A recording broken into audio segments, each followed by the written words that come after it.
איפה צבע אדום? יואו, וואו. תראו כמה. וואי, תראו כמה. $1,000,000 עליו עכשיו. יואו. זה לא מעלינו. וואו, וואו, וואו, זה עשרות. אחותי? יואו, זה לא מפסיק. מה זה? נרוץ. עוד הזקה זה לא פה, אבל... זה פה, בית הלל, אחי. בית הלל, אבל לא אצלנו? וואו, וואו, וואו, וואו, וואו. ברור. Coming up today, markets make big moves going into the weekend as Iranian proxies start attacking Israel, with potential for big strikes to come. US readies to defend Israel. What the recent spike in the price of gold may be potentially warning us of. What could happen to oil next week? JP Morgan shares slammed down more than 6% on the back of their earnings, and another uptick in inflation buried in today's news.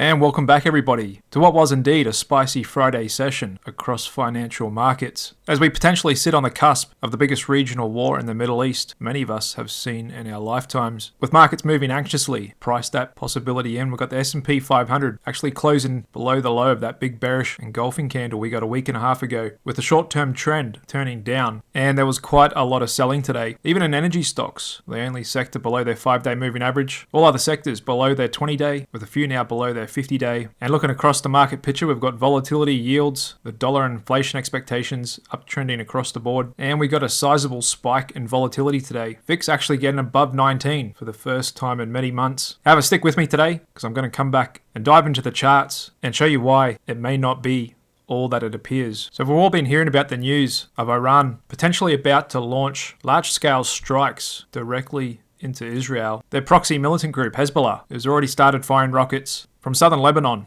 into Israel, and what could be the start of trying to weaken Israel's Iron Dome defense system and deplete their inventory of defensive rockets, opening up the skies for larger missiles to follow throughout this weekend. As US intelligence has said, Iran is ready to launch major drone and missile attacks, potentially starting as I make this video, if not later tonight into the weekend, with the US moving more warships and other military assets into the region as a deterrent for Iran and also to help shoot missiles down out of the sky going into Israel. And so we've known about this for over a week and a half now. It's been well telegraphed to the market after Israel hit Iranians' embassy in Syria early last week, killing 9 of their top military personnel. The Iranians quickly vowed revenge, and that's why we've had a strong rip in the price of gold going into that. However, that only happened early last week. Gold's been ripping really high for 2 months now. And in fact, looking at the 2-month percentage move in gold, currently around 17%. I've only seen that happen a few times before. In the last 15 years, that often coincided with big economic or geographical problems like COVID, a global economic slowdown, the downgrade of US credit rating, and the collapse of major investment bank Lehman Brothers back in 2008. And even with a strong US dollar, gold is set out and doing its own thing in a strong momentum ride higher, with seemingly not much standing in its way, as some saying could be a sign of a big mystery buyer. As like Chris Mancini of the Gold X Mutual Fund said,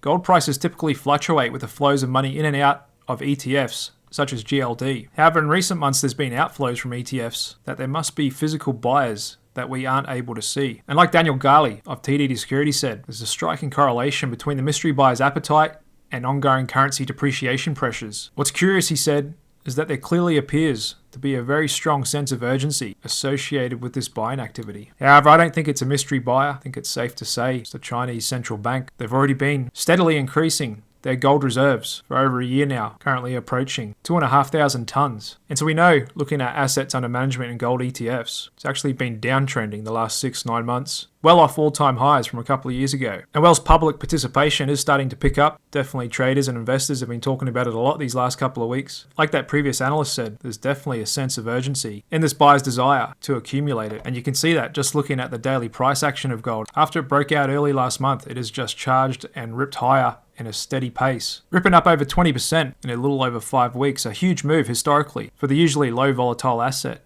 that is gold. And so why might be China accumulating gold at record pace? Well, it could be that they're planning to go into Taiwan at some point in the near future, maybe next year, maybe 26, or like this retired US Admiral says, they're planning to have it done by 2027. And why they would want to accumulate a lot of gold before they do that is to decrease the United States' leverage over China with sanctions backed by their US dollar currency reserve.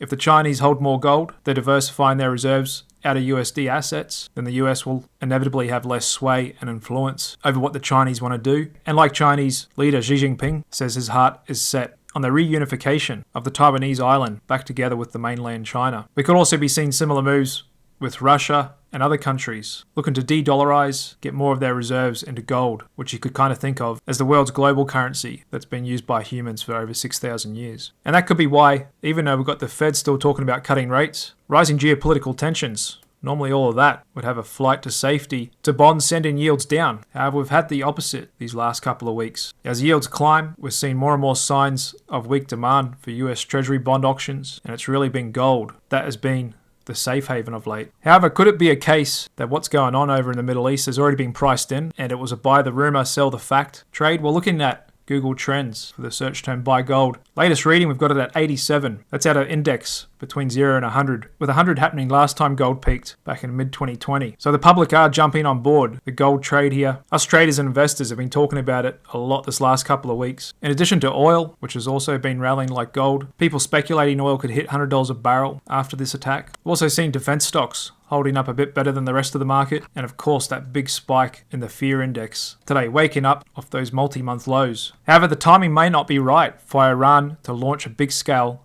attack on Israel. They've already warned the US to stay out of it, and a sign that they don't want a direct conflict with the US-led Western alliance. It's a war they know they can't win. And let's not forget, Iran still have nuclear ambitions, and they may not already have their nuclear bombs ready, in which case they wouldn't want to kick off a big war before that happens. What they're doing now from their proxy groups, Hezbollah, may be all we get this weekend for them to save face, give a response, while still holding the big response for further down the track, much like China is waiting for their perfect time to go into Taiwan, which they're not currently ready to do. And the reason I say all that is simply the price action we got in many assets today, including gold. This big shooting star candle, which looks like we could have potentially exhausted this current trend now that everyone's talking about it and we're all expecting a big attack from Iran onto Israel this weekend. Because the last time we got that shooting star candle was back in early December last year, and that cooled the market off for a couple of months, which it kind of consolidated after then. And since gold is now 11% above the 50-day VWAP, that's a historical extreme. Same with silver as well. Shooting star pattern that occurred right at monthly resistance, just below $30 an ounce, and it too more than 16% above the 50-day VWAP. Similar move in platinum and a shooting star in crude as well, on a little bit of a bearish divergence. And it was a sea of red out there, selling well across the board. Every sector finishing lower, even energy down 1.6%, and a bit of a bearish engulfing pattern on a momentum downward thrust. Same with oil and gas and gold miners as well. There was a little bit of a defensive rotation, but not much. Utilities the best performing sector, only down 0.76%. And looking at the main gold trust ETF, GLD, that actually finished down 1.3%, with the oil ETF USO finishing flat. And even though treasuries finished a little higher, 0.5% for TLT, that wasn't a huge flight to safety, but it was a flight to safety, and we can see that in high yield bonds actually finishing lower. Pretty sizable move out of Bitcoin as well, finishing down over 4%. So the move today was definitely risk off across the board. With investors clearly raising cash, we can see that in the huge move up in the dollar. Breaking out again today as investors take some chips off the table going into this weekend. However, if we don't see that big scale attack from Iran, then it could be a nothing burger, and the market may have already priced it in, and we could get a huge gap up come Monday. Looking at the VIX, it did spike up to over 19 today, and even though the S&P 500 pretty much finished down near its lows, looking at the 15-minute chart, the VIX actually came well off from 19, actually finished at 17.3. So option dealers dialed back their premiums, and or some big institutions came in here and sold a lot of premium, taking advantage of that spike. We do have a little backwardation up the front, fixed 1 day at 20, going into the 9 day at 17.3, with the 30 day pretty much at the same level. So don't get me wrong, this still could blow up worse than what we're fearing. Hopefully it doesn't. However, the potential is there, so it's for good reason that markets are pricing in that potential. However, looking at that price action across the charts today, looks like it may have already been a sell the news event. If we're only going to see attacks from their proxies, not directly from inside Iran, towards Israel is what the market's really worried about. Large-scale missile attacks, and if they were to cause a lot of casualties in Israel and the US had to respond, then it's likely the VIX will spike above 20 on Monday, along with gold and oil as well. However, if it's just more of what we've just seen already, then we may actually get a big gap up in the market and a VIX crush come Monday. And just looking at my spread trade, which I call long geopolitics, as it's long aerospace and defense ETF ITA, short airlines jets ETF. Although we did finish at weekly highs in the spread, I was thinking it had a little bit more of a move in it. And I still think this remains one of the best ways to hedge further geopolitical conflict if we do see a big spillover in a regional war over there. However, for now, the spread's quite tame, and looking at short-term breadth in the market, 14 stocks only above their 20-day average now. This is typically when we can get a little short-term bounce in the market, as we are a little oversold here. However, it wasn't all about geopolitics in today's session. It's also a huge move out of the world's largest bank, JP Morgan, on the back of their Q1 earnings season, with CEO Jamie Dimon throwing cold water on the myriad of risks across markets in the world now. Even though earnings beat, along with beats from the other two big banks of Wells and Citigroup, the banks experienced drops in their net interest income, and the world's largest money manager, BlackRock, recorded record assets under management coming in a whopping $10.5 trillion. And like I said, even though JP Morgan beat on EPS expectations, stock came off really hard today, 6.5% on huge volume, losing its 50-day VWAP for the first time since late October when we bottomed. And like I've been saying recently, Jamie Dimon recently offloaded $150 million of shares and doesn't like what he sees on the horizon. And so the market took note of that today. Same deal with Citigroup, which initially gapped up but finished lower. Wells was the best performer, only down 0.4%, and BlackRock, even though they came in with a little beat as well, market still sold them off almost 3% today. And so for the overall stock market, BlackRock's a bit of an indicator, as they're the largest custodian of stocks out there. It has clearly lost trend here, and we appear to have taken out this support where it's bounced a few times before. And we can see the same goes with S&P 500, actually closing below its 50-day VWAP for the first time since it bottomed in late October, as has the Nasdaq. Even weaker still is the Dow Jones Industrial on a momentum downward thrust, and small caps Russell a little weak here as well. We also got a look at consumer sentiment today, coming in a bit weaker than expected, as many consumers are still grappling with high embedded structural inflation, and there's still a long ways to go in the fight against inflation. We saw that again today with the prices of imports coming into the US increasing 0.4% in March, above expectations, and that's the higher price of commodities starting to find their way through into products and services, as there's generally a couple of months lag between the two. And there was a bit of a move in Fed fund futures today. Market actually pricing in the Fed could start cutting in July instead of September yesterday, which is likely in response to the not only geopolitical situation in the Middle East, but also the move we got in shares of JP Morgan today, and what Jamie Dimon said in his forecasts. Still sees a lot of inflation, still sees a potential for recession, the US debt problem, so on and so forth. And so I think this government will find any excuse, and then by extension financial markets, for a reason for the Fed to cut rates as soon as possible. And that's simply because the US government can't afford high rates for much longer. The interest payments on their debt alone are now above $1 trillion a year, equating to about a quarter of what they make in revenue, with even the US Government Accountability Office issuing a warning about the nation's fiscal health, saying the federal government is on an unsustainable long-term fiscal path that poses serious economic, national security, and social challenges if not addressed. And the longer we wait to act, the more dire the consequences will be for the economy and the public. And that's why I think it's likely US government bond yields going to trade sideways for quite some time, as we still have inflationary pressures, a lack of demand from traditional big buyers keeping upward pressure on bond yields, but we have a government and Federal Reserve determined to keep a lid on that. So I'd say we oscillate probably between 520 and 420 for the foreseeable future, and this sideways trend looks set to remain in place. And the stock market not feeling so greedy today, with the greed index actually close to turning into the fear index. And maybe corporate insiders have been right of late, just to step aside and stay out of this market and let things settle down for a while, after they recently did a whole bunch of selling in February and March. Once again, weakening breadth, especially in the Nasdaq, 112 new lows versus 25 new highs. There's agricultural commodity fund finding higher highs, higher lows again today, with a bunch of agricultural commodities finishing the day higher. There's corn, orange juice, still largely in sideways markets, as is soybeans trying to find a bottom. Believe it or not, cocoa ripped up to a new high, as did coffee as well. And like I said, not many assets finishing the day higher, mostly just commodities. A lot of weakness in China, big reversal from yesterday, down 3.5%, along with the closely correlated clean energy sector,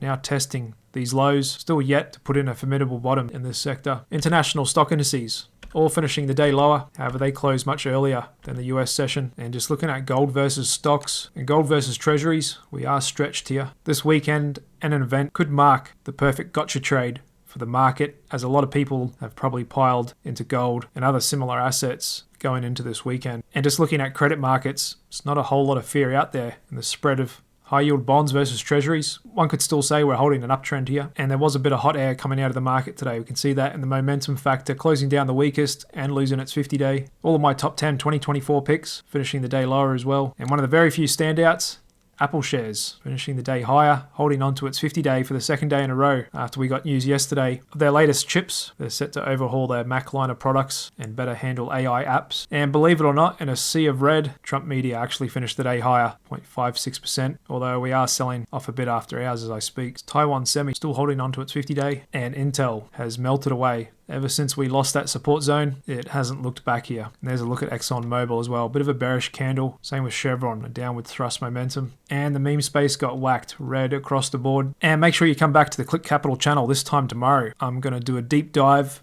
into AMARK Precious Metals.